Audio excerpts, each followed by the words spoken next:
सगळं कळतंय मला, पण आता हे तुला सगळं सहन करावं लागेल. वेळप्रसंगी तुझ्या आईचा अपमान सुद्धा होईल, तो सुद्धा सहन करावा लागेल. तू सगळं सहन करायचंस याचा अर्थ तू गप्प बसायचंस असा नाही. म्हणजे ती तीड तंबडीची पोरखी.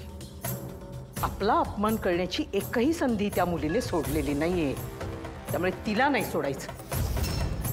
तसंही ह्या गरीब फाटक्या लोकांकडे हरवण्यासारखं काय असतं काय या कमळीकडे?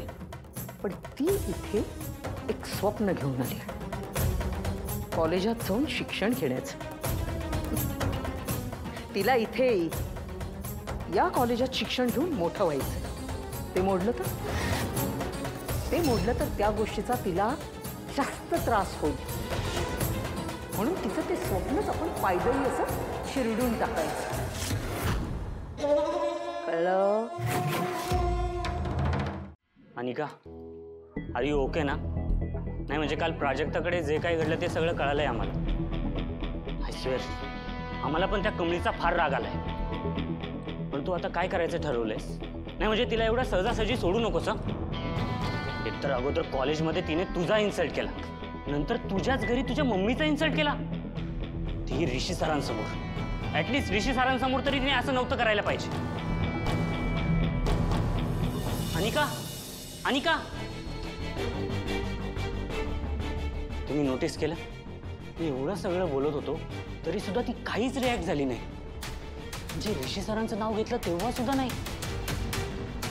स्ट्रेंज यार. Dude, you just keep calm and wait. Anika आता काहीच नाही बोलणार, आता डायरेक्ट ऍक्शन दिसेल.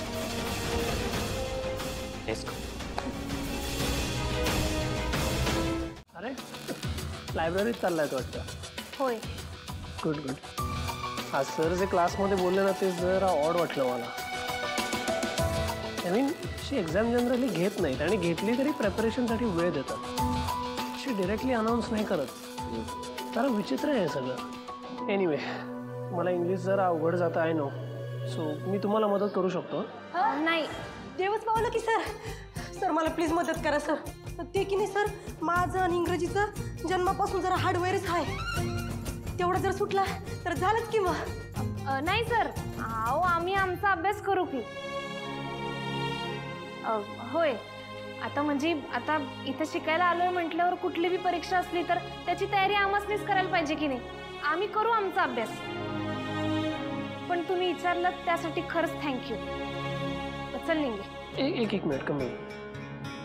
काल जे झालं त्यावरून तू अजूनही चिडली असशील तर I am really sorry again. अहो सर नाही, तसं काहीच नाही. तुम्ही कशापायी सॉरी बोलताय? कालचा विषय तर आम्ही कालच विसरलो. आणि हां, ह्या कॉलेजमध्ये शिकण्यासाठी आम्ही खरंच लायक आहोत की नाही ह्याची ही परीक्षा असणार असेल तर ही चांगलीच संधी आहे ना स्वतःला सिद्ध करण्याची. आम्ही पास होऊ सर. आम्ही लय अभ्यास करू. होय की नाही निंगे? खूप महत्वाची गोष्ट आणली मी तुझ्यासाठी. माझ्यासाठी? हो. काय? हे बघ, उद्याच्या एक्झामचा क्वेश्चन पेपर. Exam paper? हळू हळू. काय सांगायला तू? हे उडू नकोस. हे बघ, तुला कळतंय का मी किती रिस्क घेऊन आलोय? मला फक्त सांग तुला हवाय का नकोय? आता हे काही विचारणं झालं वय.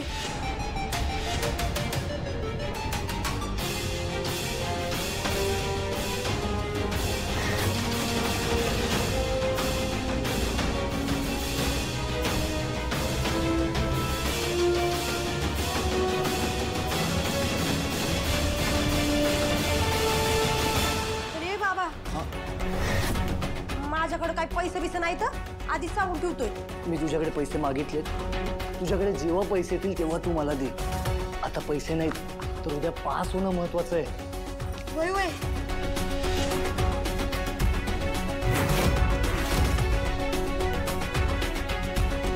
पण काय रे, तू का माझी एवढी मदत करायलास? काय भानगड?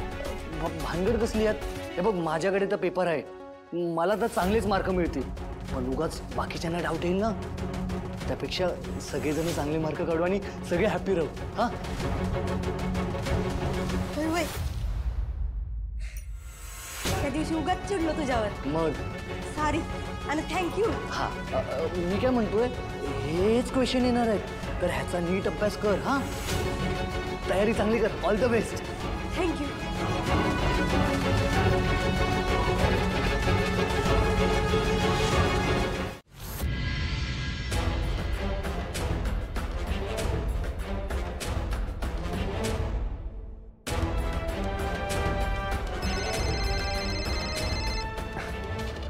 हॅलो आई. हो जस्ट पोचलो मी. हो जेवून घेतो मी. हां काळजी नको. अगं किती काळजी करशील.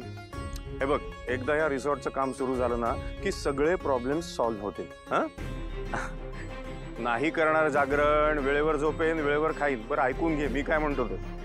तू आणि बाबा वेळेवर औषधं घ्या. Okay good night. बाय. आई पण